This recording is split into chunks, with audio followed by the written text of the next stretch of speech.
Sir, we find that in the Golaknath's case, it was laid down that Parliament had no power to alter the fundamental rights, which included the right to property. Sir, you would recall in the Golaknath's case, the justice had said that if the aim was to introduce a socialistic pattern of society, then it was a mistake to incorporate property as a fundamental right. It is that mistake which was revealed in 1950 when land legislations were struck down. It is that mistake which was revealed in 1953 when, in Bela Banerjee's case, the Supreme Court said that full compensation has to be paid. It is to rectify that mistake that in 1955 Pandit Jawaharlal Nehru introduced the Fourth Amendment to the Constitution. It is that mistake that resulted in the setting aside by the Supreme Court in February 1970 of the Banks Nationalization Act.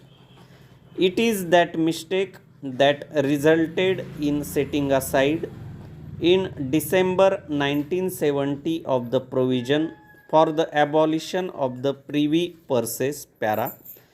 Today, sir, when we discuss this question, we have to discuss the basic question of the conflict that arose as a result of Golaknath's case, by which the property right became supreme and by which the power of Parliament to amend was nullified. With regard to that, we must have a fresh look. The Supreme Court, in that important case, tried to take a second look and overruled the Golaknath's case, and that there is a concept of the basic structure of the Constitution.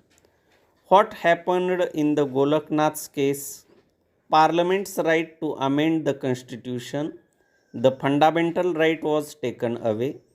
In that important case, a doctrine of basic structure was introduced. But the doctrine of basic structure, as now developed by the Supreme Court, is undefined and it is unchannelized. The question has now come before the Parliament to finally decide on these basic questions. First, we have to decide what is this basic structure. There has been two urges before the Parliament. One is the socialistic urge to fight against inequality and to introduce socio-economic legislation. The obstacle here has been the fundamental right to property.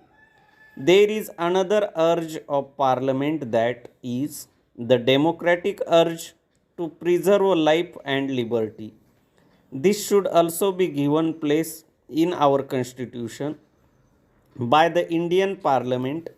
The property right which stood in the way of bank nationalization stood in the way of abolition of the privy purses and also stood in the way of abolition of the zamindari system that has to go in totality.